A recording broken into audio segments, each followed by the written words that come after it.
While waiting for my appointment, a nurse came up to me and said, "Your daughter here is ready to be discharged." I was about to tell her I didn't have a daughter, but then I saw the teenage girl standing right behind her, staring right at me with wide, terrified eyes and her hands together like she was praying. She was mouthing the words, "Please say yes," while her whole body was shaking. Something in her face made me trust her. "Yes, sorry." I stood up quickly. "Let's go, honey." The nurse smiled and handed me a clipboard. She had a severe allergic reaction, but she's stable now. "Just sign here, Mrs. Kessler." I signed the fake name while the girl stayed close to me.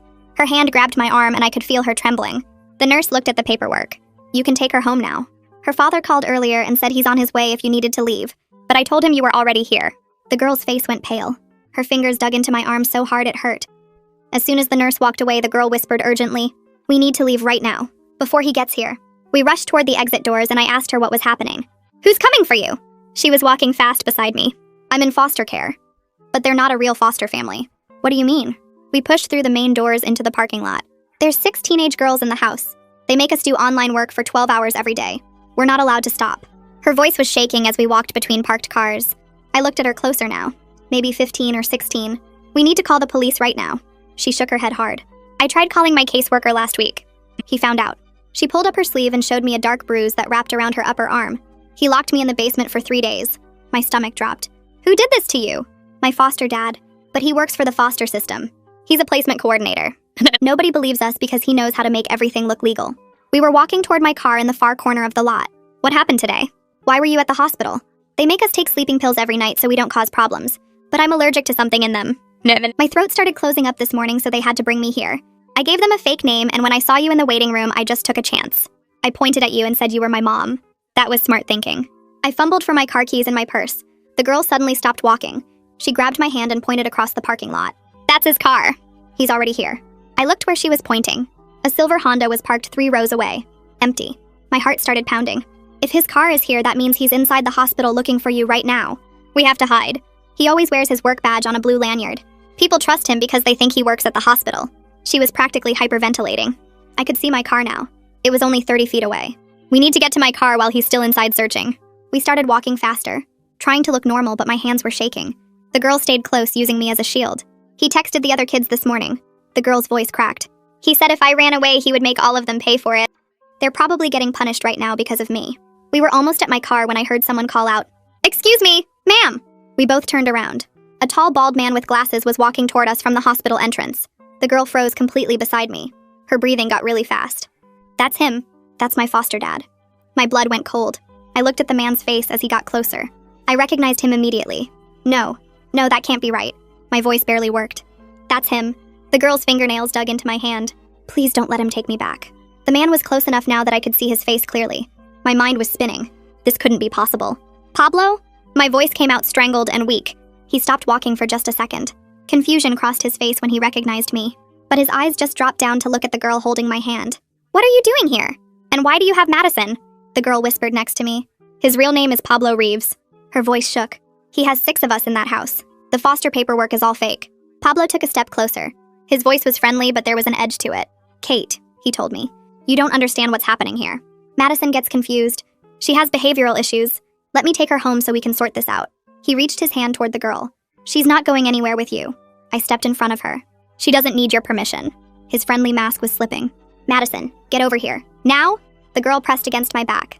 Her face went gray as she realized me and Pablo knew each other. "Get away from us." I pulled out my phone. My hands were shaking so hard I could barely hold it. Pablo's expression shifted when he saw the phone. "You're really going to call the police on me?"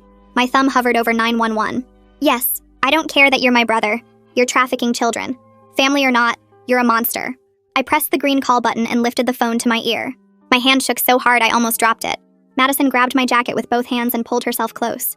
She whispered right next to my ear that Pablo knows cops who helped him before when other girls tried to run. The phone rang once. Pablo took another step toward us and his whole face changed. The friendly, concerned look disappeared completely. His eyes went cold and flat like he was looking at a problem he needed to solve. The phone rang a second time. Pablo spoke in this calm voice that made my skin crawl. He told me I was making a huge mistake. Madison was a troubled kid with a history of lying about her caregivers. She had behavioral issues documented in her file. The 911 operator answered and asked what my emergency was. I kept my eyes on Pablo while I talked. I told the operator there was a trafficking situation at County Hospital parking lot section C. Pablo's face went white when he heard me say trafficking. Madison was still pressed against my side and I could feel her whole body shaking. The operator asked me to repeat what I said and stay on the line. Pablo stared at me for 3 more seconds. Then he turned around and walked fast toward his silver Honda. He didn't run, but he moved quick. I watched him get in his car and pull out of the parking spot. The operator was asking me questions about how many people were involved and if anyone was injured. I answered while watching Pablo's car drive toward the exit. Madison whispered that he was leaving to go hurt the other girls. The operator told me officers were on their way and to stay where I was. 4 minutes later, 2 police cars pulled into the lot with their lights on but no sirens. The officers got out and walked toward us. I put my phone away and stood up straighter. Madison moved behind me and grabbed the back of my shirt. One officer was older with gray hair and the other was younger, maybe 30. The older officer asked what was going on. I explained everything as fast as I could. Madison was a foster kid being trafficked. 6 girls total in a house. My brother Pablo Reeves ran the operation. He was a placement coordinator who made everything look legal. The younger officer's face changed when I said Pablo's name. He looked at the older officer and said he knew Pablo Reeves. Respected guy who worked in foster placement. My stomach dropped. The older officer asked Madison if what I said was true. She nodded but didn't speak. Her fingers dug into my shirt. The younger officer said they needed to take separate statements. He asked Madison to come with him to the other patrol car. Madison's breathing got really fast. She pressed harder against my back. I shouted that she stays with me or I'm calling a lawyer right now. Both officers stopped. The older one held up his hands and said they were just trying to get clear information. I told them Madison was terrified, and I was the only person she trusted. They could ask questions with both of us together, or we weren't cooperating. The officers looked at each other. The younger one shrugged. They spent 20 minutes asking us questions in the parking lot. Madison answered in a quiet voice while holding my hand. She told them about the house and the other girls and the online work. The officers wrote everything down. Then the older officer said they needed to take Madison to the station for a formal interview. I said I was coming with her. The officer said that wasn't standard procedure. I told him I didn't care about procedure. Madison identified me as her mother at the hospital. I was the adult responsible for her, and I wasn't letting her go anywhere alone. The younger officer said it would actually be helpful to have me there since Madison was clearly more comfortable. We all got in our cars and drove to the police station. The whole drive I watched Madison in my rearview mirror sitting in the back of the patrol car. She looked so small. At the station, they took us to a plain room with a table and chairs. The walls were gray and there was a camera in the corner. A detective came in about 10 minutes later. He was maybe 40 with dark hair and tired eyes. He introduced himself as Detective Santos. His voice was serious, but not mean. He sat down across from us and asked Madison to tell him everything from the beginning. Madison's voice shook while she talked. She described all 6 girls and the 12-hour shifts doing online work, the sleeping pills they had to take, the basement where Pablo locked her for 3 days. Detective Santos wrote notes and asked questions. He wanted to know the exact address of the house, the layout of the rooms, the other girls' names. Madison knew everything. Tiana was 17 and the oldest. Larissa had been there the longest at 16. She named the other 3 girls too.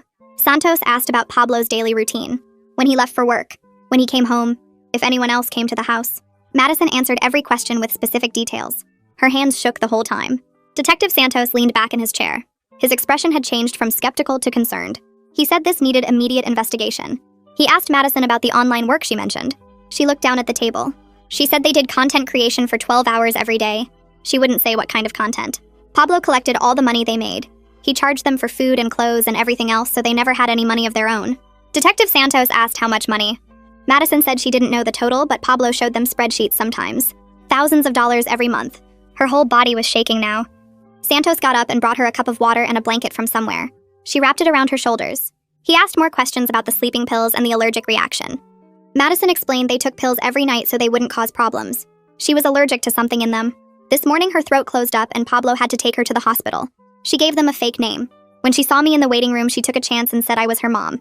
Detective Santos nodded and wrote more notes. He asked about the basement punishment. Madison pulled up her sleeve again and showed the dark bruise.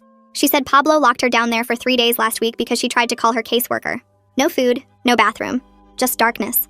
Her voice broke when she said it. Santos put down his pen. He said he needed to make some calls and he'd be right back. He left the room. Madison started crying. Real crying with her shoulders shaking and tears running down her face. I held her hand and told her she was safe now. She kept saying she was sorry. Sorry for getting me involved. Sorry for ruining my life. She understood if I wanted to leave now that I knew it was my own brother. I squeezed her hand harder. I told her she had nothing to be sorry for. Pablo was the one who should be sorry. She didn't ruin anything. Some things were more important than family. She looked at me with red eyes and asked if I really meant that. I said yes. I wasn't going anywhere. Madison looked up at me with red, puffy eyes. Her whole face was wet from crying. She wiped her nose with the back of her hand and tried to stop shaking. I squeezed her fingers tighter and told her Pablo stopped being my brother the second I found out what he was doing to kids. She sucked in a breath and her eyes got even wider. I said family doesn't mean anything when someone hurts children like this.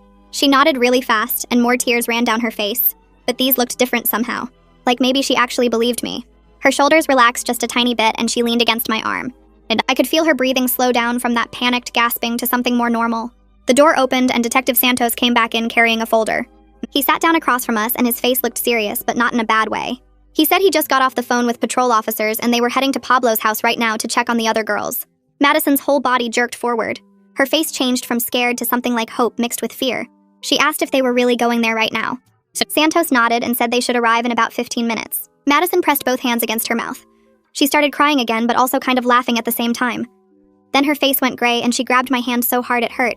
She whispered that the other girls were probably getting punished right now because of her. I told her this wasn't her fault, but she shook her head hard. She said Pablo told them this morning that if she ran away, everyone would pay for it.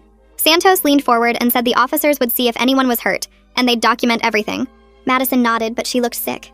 2 hours crawled by while we sat in that room. Santos brought us sandwiches from somewhere, but Madison barely touched hers. She kept staring at the door waiting for news. I pulled out my phone and scrolled through my contacts until I found Owen's number. My ex-husband and I hadn't talked in maybe 3 months. I typed out a message asking if he still knew any lawyers who handled trafficking cases. I hit send before I could overthink it. My phone rang 30 seconds later. Owen's voice came through asking what the hell was happening. I gave him the short version about Madison and Pablo and the 6 girls. He went quiet for a long time. Then he said he was calling someone right now and he'd get back to me in 10 minutes. Madison watched me put my phone down. She asked who that was, and I told her my ex-husband used to be a lawyer before he switched careers. He still had connections with people who did this kind of work. She nodded and went back to staring at the door. My phone buzzed again 20 minutes later. Owen said he had a friend named Jamie who specialized in child advocacy cases, and she was willing to come to the station right now. He asked for the address and said he was coming too. I felt something loosen in my chest, knowing we'd have actual legal help. Owen showed up 40 minutes later with a woman who looked maybe 50 with short gray hair and intense eyes. She walked straight to Detective Santos and stuck out her hand. She said her name was Jamie, and she understood there was a minor in need of legal representation. Santos shook her hand and looked at me. I nodded and said I'd asked Owen to bring someone who could help Madison. Jamie pulled out a chair and sat down next to Madison. She asked Madison if she was okay with Jamie being here, and Madison said yes. Then Jamie started firing questions at Santos about protective custody arrangements and where Madison was supposed to stay tonight. Santos explained that normally she'd go back into foster placement, but given the circumstances, that seemed complicated. Jamie's face got hard. She said complicated wasn't the word she'd use. She said Pablo had access to every placement record in the system and could find Madison wherever they put her. We needed emergency housing that was completely off the official grid. Santos rubbed his face and said he'd have to make some calls about that. His phone rang before he could pick it up. He answered, and his expression changed while he listened. His jaw got tight and he wrote something down on his notepad. He said, "Okay, thanks," and hung up. Then he looked at all of us, and I knew it was bad news before he even opened his mouth. He said the officers just left Pablo's house. All 6 girls were present and accounted for. The house looked normal and clean. The girls said everything was fine and they didn't know what Madison was talking about. Pablo was cooperative and answered every question. Madison made a sound like someone punched her in the stomach. Her breathing got really fast and loud. She stood up so quick her chair fell backward. She said no, no, no over and over while her hands pulled at her hair. I jumped up and grabbed her shoulders. She was shaking so hard I thought she might fall down. Jamie moved fast and caught Madison's other arm. We got her back in the chair and Jamie knelt in front of her. Madison couldn't stop gasping for air. She said Pablo makes them practice exactly what to say if anyone ever comes to check. He probably texted them the second he left the hospital. He threatened them. They're too scared to tell the truth. Her voice came out all broken and desperate. Jamie asked Santos if the officers noticed anything wrong with the girls. Santos looked at his notes and said they seemed nervous, but nothing obvious. No visible injuries or signs of distress. Pablo showed them his placement coordinator badge and all the foster paperwork. Everything looked legal and above board. The house was clean with plenty of food. Each girl had her own bedroom. Jamie sat back in her chair and her face was angry now. She said this was textbook institutional trafficking. The perpetrator uses his official position as cover, and the victims are too scared to speak up because he has all the power. I felt something hot building in my chest. My hands started shaking, but not from fear this time. I said Pablo created a perfect system where nobody would ever believe the girls over him. He had credentials and fake paperwork, and he knew exactly how to make everything look right. Jamie nodded and said she'd seen cases like this before. The system protects the abuser because he's part of the system itself. Santos closed his folder and leaned back. He said he believed Madison and he believed something wrong was happening in that house. But he needed more evidence before he could arrest Pablo or remove the girls. Madison's testimony alone wasn't enough when the other victims were denying everything, and Pablo had spotless professional credentials. He needed something concrete that would hold up in court. Jamie asked what kind of evidence he was looking for. Santos said medical records, financial documentation, witness testimony from someone besides Madison, physical evidence from the house, anything that corroborated Madison's story beyond her word against Pablo's. I looked at Madison and her face was completely pale. She looked like she might throw up. I put my arm around her shoulders and told Santos we'd get him whatever evidence he needed. Pablo wasn't going to get away with this. Owen spoke up from where he'd been sitting quietly in the corner. He said we needed to get Madison a full medical exam right now to document everything. Not just the allergic reaction, but any other signs of what Pablo had done to her. Jamie nodded immediately and said that was smart thinking because it would create an official paper trail that Pablo couldn't dispute. She explained that medical evidence might reveal things Madison hadn't even mentioned yet, because sometimes victims don't realize certain injuries or symptoms are connected to their abuse. Detective Santos agreed and said he could arrange for a forensic nurse examiner at a different hospital across town where Pablo had no connections or influence. Madison looked scared when they mentioned another hospital, but I squeezed her hand and told her this was important. We needed proof that would hold up in court. She nodded slowly and whispered, "Okay." Within 20 minutes, we were in Owen's car driving to County Hospital on the other side of the city. Madison sat in the back seat staring out the window and picking at her fingernails. I could see her hands shaking every time we stopped at a red light. Jamie followed in her own car and met us in the emergency room entrance. She had already called ahead, and a forensic nurse examiner was waiting for us in a private examination room. The nurse introduced herself and explained to Madison exactly what the exam would involve. She would document any bruises, injuries, or signs of malnutrition. She would photograph everything and write a detailed report. Madison's eyes filled with tears, but she agreed. The nurse asked me to wait outside during the examination, because it needed to be conducted without any potential influence from adults. Jamie stayed with Madison as her advocate while Owen and I sat in the waiting room. My hands wouldn't stop shaking. I pulled out my phone and stared at it for a long time before I finally worked up the courage to call my parents. They needed to hear this from me before Pablo got to them with his version of events. My father, Bo, answered on the third ring. I could hear the television in the background. I told him I needed to talk to him about something serious involving Pablo. His voice immediately got tense and he asked what was going on. I explained that I was at a hospital with a teenage girl who had escaped from Pablo's foster house. I told him Pablo was trafficking children and I had reported him to the police. The silence on the other end lasted so long I thought the call had dropped. Then my father exploded. His voice got loud and angry as he demanded to know what I was talking about. He said I must be confused or mistaken because Pablo would never do something like that. I tried to explain about Madison and the other 5 girls, but he cut me off. He said I was manipulated by a troubled teenager who probably had behavioral problems. He demanded I bring this girl back to Pablo immediately and stop causing problems for the family. My chest got tight and I could barely breathe. I told him I saw Pablo at the hospital myself trying to take Madison. I explained that she had physical evidence of abuse and that a forensic nurse was examining her right now. My father's voice got even angrier. He said foster kids often come from bad situations and have injuries from previous placements. He accused me of jumping to conclusions about my own brother without knowing the full story. He said Pablo had dedicated his career to helping troubled youth, and I was destroying his reputation with false accusations. I felt sick to my stomach. I asked him why he was so quick to defend Pablo without even listening to what I was telling him. He said because Pablo was his son, and he knew him better than some random teenager I'd just met. The conversation went in circles for another 5 minutes with him refusing to believe anything I said. Finally, he told me I needed to think very carefully about what I was doing to the family reputation. He said he was calling Pablo right now to get his side of the story.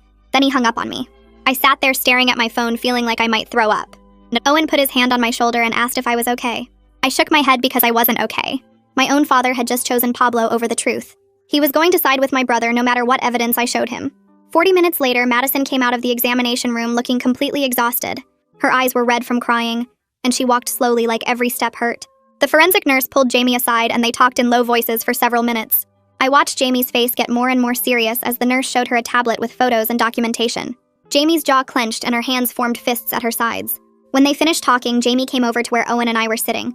Her expression was grim. She told us the medical exam had found signs of long-term sleep deprivation, including dark circles, delayed reflexes, and cognitive fog. Madison had repetitive strain injuries in her hands and wrists, consistent with constant computer work for extended periods. There were multiple bruises in various stages of healing that showed a pattern of being struck with objects, rather than accidental injuries. The nurse had also found evidence of malnutrition with Madison's weight significantly below healthy range for her age and height. Jamie said the allergic reaction to the sleeping pills could have been fatal if Madison hadn't gotten to the hospital when she did. Her throat had been closing and another 30 minutes might have been too late. I felt rage building in my chest as Jamie described each finding. This was so much worse than what Madison had initially told us. Detective Santos called while we were still at the hospital, and Jamie filled him in on the medical evidence. I could hear his voice through the phone sounding excited. He said this gave him enough for an emergency warrant to seize Pablo's computers and financial records. He explained it would take a few days to execute the warrant, but now they had legal grounds to dig deeper into Pablo's operation. When Jamie hung up, she looked at Madison and asked where she was supposed to stay tonight. The foster placement system was obviously compromised since Pablo had access to all those records. I wasn't an approved guardian, so technically Madison couldn't stay with me. Jamie thought for a moment, then said, Madison should stay with me informally while she filed emergency custody paperwork first thing in the morning. It wasn't exactly legal, but it was safer than putting Madison back into a system that Pablo could manipulate. Owen pulled Jamie aside while Madison was getting her jacket and offered to stay at my apartment with us. He said Pablo might try to show up, and it would be better if there was someone else there besides just me and Madison. I felt relief wash over me because I was actually scared Pablo knew where I lived. Jamie thought it was a good idea and said she would start the emergency guardianship paperwork first thing in the morning. We left the hospital around 11:30 and drove across town to my apartment. Madison sat in the back seat staring out the window without saying anything. Owen followed us in his car. The streets were mostly empty, and I kept checking my rearview mirror to make sure Pablo wasn't following us. My hands were shaking on the steering wheel. We pulled into my apartment complex parking lot just before midnight. Owen parked next to us and helped carry Madison's things inside. She didn't have any belongings with her since she escaped from the hospital wearing just the clothes she had on. I gave her some of my old pajamas and set her up in my guest room with clean sheets and extra blankets. She kept saying thank you over and over.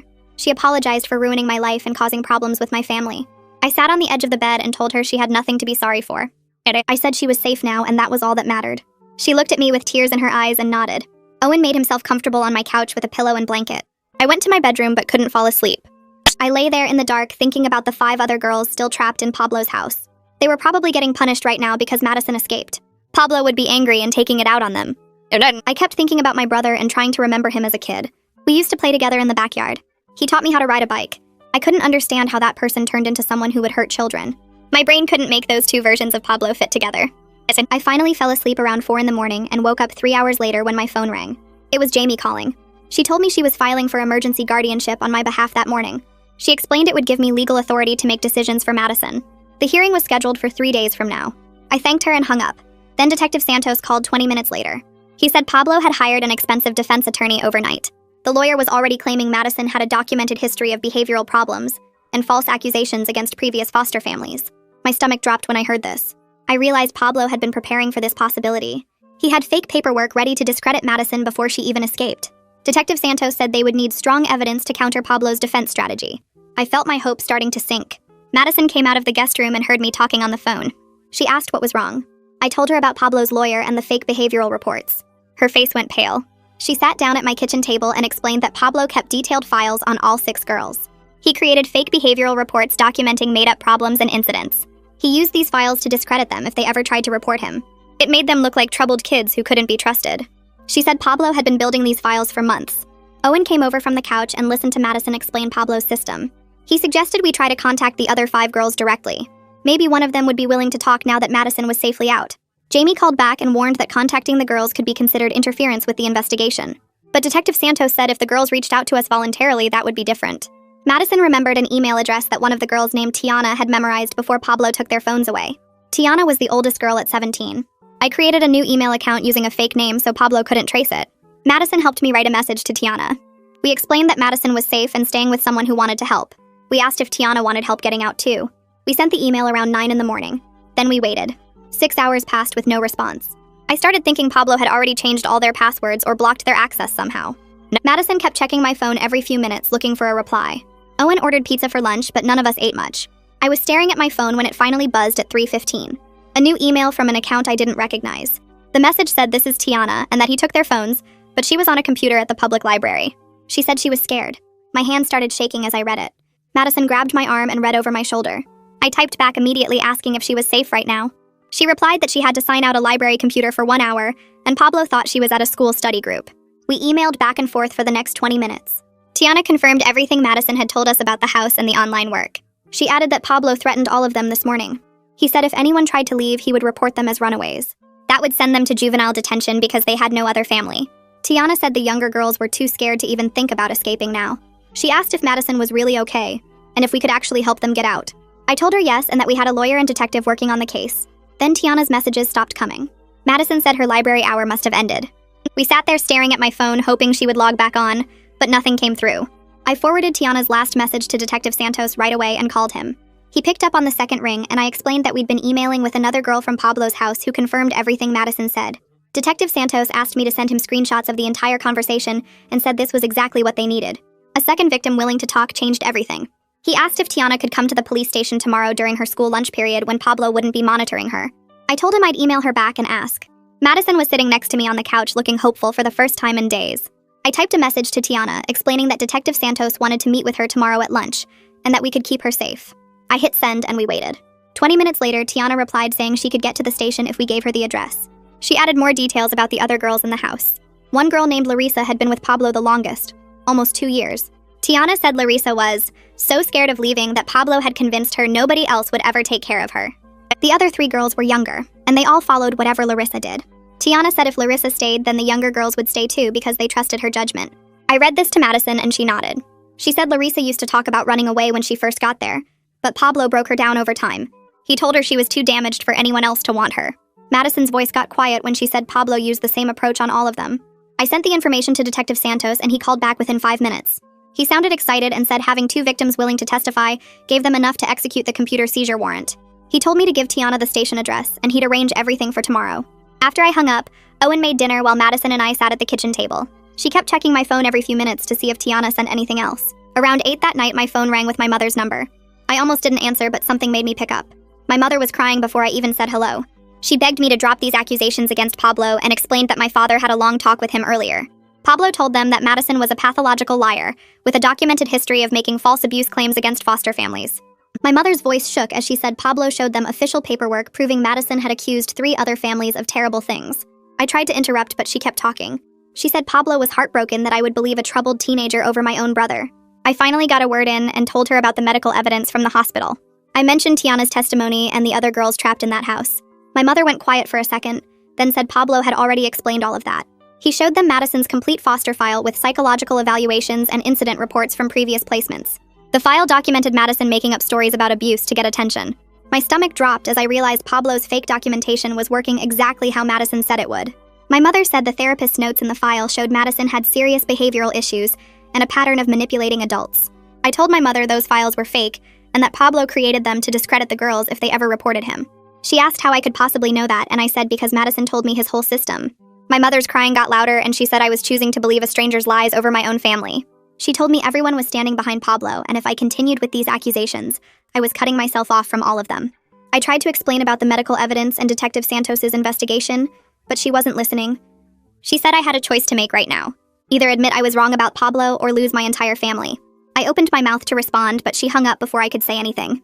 I sat there staring at my phone screen. Owen came over and asked what happened, but I couldn't form words. Madison appeared in the doorway looking worried. I just shook my head and she walked into the kitchen. She saw my face and immediately started apologizing. She said she was sorry for destroying my family and that she should never have dragged me into this mess. I looked at her standing there looking so small and scared. I told her she didn't destroy anything. Pablo did this, not her. She said my whole family was going to hate me because of her, but I said some things matter more than family loyalty. The next morning, Tiana showed up at the police station during her lunch period like Detective Santos arranged. Madison wanted to go, but Detective Santos said it was better if Tiana gave her statement without other witnesses present. Tiana spent 2 hours in an interview room giving a recorded statement that matched everything Madison had told us. Detective Santos called me afterward and said having 2 victims corroborating the same details meant they could execute the warrant immediately. He sounded energized in a way he hadn't before. That afternoon, while Pablo was at his office, 6 police officers showed up at his house with the seizure warrant. They took all 6 computers from the girls' rooms, plus Pablo's laptop and desktop. They also seized boxes of financial records and the fake behavioral files Madison had mentioned. One officer called Detective Santos to report they found a locked filing cabinet in Pablo's bedroom, containing files on all 6 girls with fabricated incident reports and psychological evaluations. Pablo showed up at the house during the middle of the search. His lawyer arrived 15 minutes after that. Detective Santos called me that evening and his voice was different, more serious. He said the initial computer forensics were worse than he expected. They found evidence of all 6 girls' online accounts generating significant income that Pablo controlled completely. The girls had been doing content creation work for paying subscribers, but never saw any of the money. Pablo kept spreadsheets tracking each girl's daily earnings down to the dollar. He also tracked expenses he charged them for basic things like food and clothes. The girls were essentially working 12-hour days while going deeper into debt to him. I asked how much money we were talking about, and Detective Santos paused before answering. He said the financial records showed Pablo made over $400,000 in the past 2 years from the girls' online work. He was also collecting foster care payments for all 6 girls from the state. The prosecutor was already talking about upgrading the charges from abuse to human trafficking and fraud. This wasn't just a bad foster parent anymore. This was organized criminal enterprise. The next morning, Detective Santos called to say officers were heading to Pablo's office with an arrest warrant. I put the phone on speaker so Madison could hear, and she grabbed my hand while we listened. He said they had enough evidence from the computers and financial records to charge Pablo with 6 counts of human trafficking, plus child exploitation, fraud, and false imprisonment. The bail hearing was scheduled for that afternoon, and prosecutors were asking for $500,000 because Pablo had the resources and connections to run. Madison started crying when she heard the amount because she said Pablo's parents had money and would probably pay it. I told her even if they did, Pablo wouldn't be able to come near her because of the protection order. 2 hours later, Detective Santos texted that Pablo was in custody, and his parents were already at the courthouse talking to a bail bondsman. My phone rang 20 minutes after that, and I saw it was my father calling. I almost didn't answer, but Madison was watching me, so I picked up. My father started yelling before I could even say hello. He told me I had destroyed Pablo's life and his career over lies from troubled teenagers who were known for making things up. His voice was shaking with anger as he said Pablo's lawyer would prove all of this was fabricated, and then I would have to live with what I had done to the family. I tried to explain about the medical evidence and financial records, but he talked right over me. He said I had always been jealous of Pablo's success, and this was my way of tearing him down. I felt my own anger rising and told him I had medical documentation of abuse, financial records showing $400,000 in stolen earnings, and 2 victims willing to testify under oath. My father went quiet for a second, and then said Pablo's lawyer already explained how all of that evidence could be misinterpreted by people who wanted to believe the worst. He said the bruises could be from anything. The money was legitimate income Pablo earned through his consulting business, and troubled foster kids often made up stories for attention. I asked him if he really believed that, or if he was just protecting Pablo because he couldn't accept the truth. He told me not to contact him or my mother again, until I was ready to apologize to Pablo for what I had put him through. The line went dead and I sat there staring at my phone. Madison asked if I was okay and I lied and said yes. 3 days later, Detective Santos called with news that Child Protective Services was finally removing the other 5 girls from Pablo's house. I asked if they could stay together, but he said they were being placed in separate emergency foster homes across the county. When I told Madison, she looked like I had hit her. She said those girls were all each other had, and now they were being split up because of her. I tried to explain it wasn't her fault, but she just shook her head and went to her room. Jamie came over that evening to check on us, and I asked her why the girls couldn't stay together when they needed each other for support. She sat down at my kitchen table and explained that separating them was standard procedure in trafficking cases. Pablo's lawyer would argue the girls coordinated their testimony if they stayed in contact, so prosecutors needed them apart temporarily to prove their stories matched independently. I said it felt cruel to punish victims by isolating them from their only support system. Jamie agreed it was terrible, but said it was the only way to build a case strong enough that Pablo couldn't walk free. The next morning, a social worker named Katya Nakamura showed up at my apartment to interview Madison. She had a clipboard and a cold expression that made me uncomfortable immediately. Madison sat on the couch looking small and scared while Katya asked her questions. But the questions felt wrong from the start. Katya kept asking if I had coached Madison on what to say to police, and whether Madison might be exaggerating things for attention. She asked if Madison understood the serious consequences of making false accusations against someone in Pablo's position.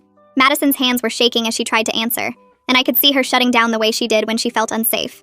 I interrupted and asked Katya why she was interrogating the victim, instead of investigating how Pablo had operated a trafficking ring under the foster system's nose for years.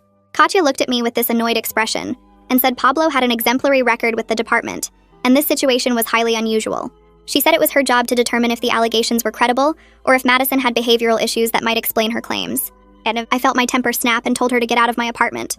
Katya stood up slowly and said she would be filing a report about my hostile and uncooperative behavior. As soon as she left, I called Jamie and explained what happened. Jamie was quiet for a minute and then said she was filing a formal complaint against Katya for victim intimidation. She said she would also request a different social worker be assigned to Madison's case immediately. Detective Santos backed up the complaint when Jamie contacted him, and 2 days later we got notice that Katya had been removed from the investigation. Madison's emergency guardianship hearing arrived on a cold Tuesday morning 3 weeks after I first saw her in that hospital waiting room. We walked into the courthouse together, and Madison's hand was freezing in mine. Pablo's lawyer was already there in an expensive suit, and he gave me this look that made my skin crawl. The hearing started and Pablo's lawyer stood up first. He argued I was an unsuitable guardian with no experience raising children and questionable motives for getting involved. He said Madison would be better served returning to foster placement with a properly trained and licensed family. He made it sound like I was some kind of predator who had manipulated a vulnerable teenager. Jamie stood up and presented the medical evidence documenting Madison's injuries and malnutrition. She had photos that made the judge lean forward to look closer. Detective Santos testified about the ongoing criminal investigation and the evidence they had collected from Pablo's computers and financial records. He explained how the case had expanded into a federal trafficking investigation. Then it was Madison's turn to speak. She walked up to the witness stand and the judge asked her to explain why she wanted to stay with me. Madison's voice shook as she said I was the first person who had protected her in years, and she felt safe in my apartment. She said the idea of going back into the foster system made her feel sick, because she couldn't trust anyone in that system anymore. She looked right at the judge and said if she had to go back, she would run away the first chance she got. The judge was quiet for a long time after Madison finished talking. He looked at all the evidence and then at me. He asked if I understood the responsibility I was taking on, and whether I was prepared for the challenges ahead. I said yes and meant it. The judge granted me temporary guardianship for 90 days with a review hearing scheduled at the end of that period. Madison started crying and grabbed my hand as we walked out of the courtroom. Jamie hugged us both in the hallway and said this was just the first step, but it was a good one. 3 days after the hearing, my doorbell rang at 8 in the morning. I looked through the peephole and my stomach dropped when I saw my parents standing in the hallway. Madison was still asleep in her room, and I stood frozen trying to decide what to do. My mother pressed the doorbell again and called out that she knew I was home. I opened the door but kept the chain lock attached. My father pushed forward and demanded I let them inside so they could talk to Madison. He said she needed to tell them the truth about what really happened with Pablo. I told them Madison was sleeping and they needed to leave. My mother started crying and said I was keeping them from their granddaughter. I reminded her Madison wasn't their granddaughter and they had no legal right to see her. My father's face turned red and he pushed against the door. The chain held, but I stepped back and yelled for Owen. He came running from the kitchen and saw my father trying to force the door open. Owen told them to back away, or he was calling the police. My mother screamed that I had turned into a monster who destroyed their family. She said I stole their son's life over lies from a disturbed teenager. Pulled out my phone with shaking hands and dialed 911. My father finally stopped pushing the door and stared at me like he didn't recognize me. I told the operator my parents were violating a protection order and trying to force entry into my apartment. My mother kept crying and saying I was choosing a stranger over my own family. Owen stood next to me at the door and his presence made me feel less alone. 2 officers arrived 12 minutes later, and I opened the door to let them in while my parents waited in the hallway. The officers checked the protection order paperwork, and then went into the hall to talk to my parents. I could hear one officer explaining they were violating the court order by coming to my home. My mother's voice got louder as she insisted they just wanted to see their granddaughter and make sure she was safe. The officer told her Madison wasn't their granddaughter and they had no custody rights. He said if they came back, they would be arrested for violating the protection order. My mother screamed that I had turned into a monster who was stealing their son's life. My father stood silent and wouldn't even look at me as the officers escorted them to the elevator. After they left, I sat on the couch and cried while Owen made coffee. Madison came out of her bedroom asking what happened, and I told her my parents had tried to visit. She apologized for causing problems with my family, and I told her she had nothing to apologize for. 2 weeks passed, and Detective Santos called saying Larissa had finally agreed to give a statement. He explained the other girls' testimonies had convinced her Pablo couldn't retaliate anymore. Jamie and I took Madison to the police station where Larissa was waiting in an interview room. The girls hugged each other and cried for several minutes before Detective Santos started the recording. Larissa's statement lasted almost 4 hours because she had been with Pablo the longest and witnessed everything from the beginning. She described how Pablo started with just 1 or 2 girls doing real online tutoring for school subjects. The work was legitimate at first, and he seemed like a caring foster parent who wanted to help. Then he gradually shifted to different kinds of online content that made more money. He isolated them from outside contact by taking their phones and monitoring all their communications. Larissa said Pablo told them they were lucky to have a home because most foster kids ended up on the streets. He convinced them the online work was necessary to pay for their food and housing. She explained how the sleeping pills started after one girl tried to run away. Pablo said the pills would help them rest better, but really he used them to keep everyone compliant and too tired to cause problems. Larissa provided names of 4 other men Pablo worked with who placed girls in similar situations. She said these men operated across 3 different states, and Pablo bragged about how much money the network was making. Detective Santos asked specific questions about financial records, and Larissa described seeing Pablo's spreadsheets tracking each girl's earnings. She said Pablo charged them for everything including food and clothes so they could never save enough money to leave. The statement included details about the basement where Pablo locked girls as punishment. Larissa had been down there twice and described the cold concrete floor and the bucket he left for a bathroom. By the time the interview ended, Detective Santos looked shaken and said this case was bigger than anyone realized. The next day, Detective Santos contacted the FBI because Larissa's testimony showed interstate trafficking. An agent named Anastasia Chang called me directly and asked to meet with Madison. She explained Pablo's operation was part of a larger network of corrupt foster system employees running similar schemes. Agent Chang interviewed Madison for 6 hours and recorded everything about Pablo's methods and the other men involved. She said the federal government was building a massive case that would expose vulnerabilities in the foster system. Within a week, the investigation exploded into a multi-state operation with FBI agents raiding homes in Ohio, Pennsylvania, and West Virginia. 17 more girls were found in situations identical to what Madison described. Agent Chang kept me updated as they built the federal case against Pablo and the 4 other men. She said the evidence was overwhelming with financial records showing millions of dollars moving through the network. Pablo's lawyer tried to negotiate a plea deal, but Jamie explained the federal charges carried mandatory minimum sentences. The prosecutors wanted to make an example of the case to force reforms in foster care oversight. Pablo's lawyer kept pushing for reduced charges, but Agent Chang said the trafficking evidence was too strong. Jamie told me the prosecutors were determined to show that working within the system didn't protect traffickers from consequences. The legal process dragged on for weeks with constant motions and hearings. Madison had to testify before a grand jury, which terrified her, but she did it anyway. I sat outside the courtroom while she gave her testimony and held her hand when she came out crying. 3 months after Madison escaped from the hospital, Pablo stood in federal court and pleaded guilty to all charges. The judge sentenced him to 28 years in federal prison with no possibility of early release. The 4 other men in the network received similar sentences ranging from 22 to 30 years. Agent Chang called to tell me they had rescued 17 more girls from various locations and shut down the entire trafficking network. She said Madison's bravery in that hospital parking lot had saved dozens of lives. I cried when I hung up the phone because the reality of what could have happened to Madison finally hit me. If she hadn't pointed at me in that waiting room, she would still be trapped in Pablo's house or worse. The 5 other girls from Pablo's house were placed in separate foster homes across the county. Jamie explained they needed different placements to prevent any appearance of coordinating testimony. Madison asked constantly about Tiana and Larissa and whether they were safe. Their therapists arranged supervised video calls twice a month so the girls could stay connected.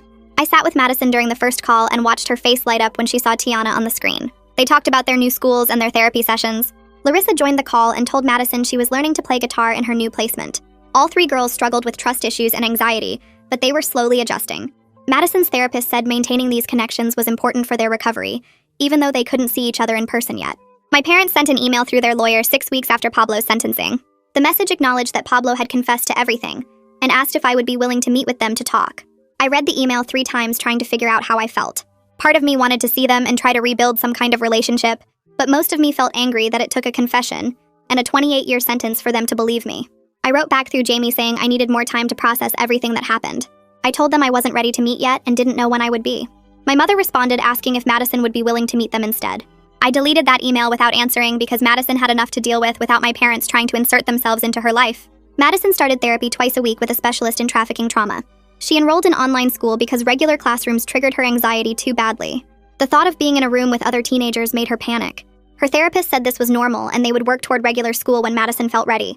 Some days were good and Madison seemed almost like a regular teenager watching movies and talking about music. Other days she barely left her room and I could hear her crying through the door.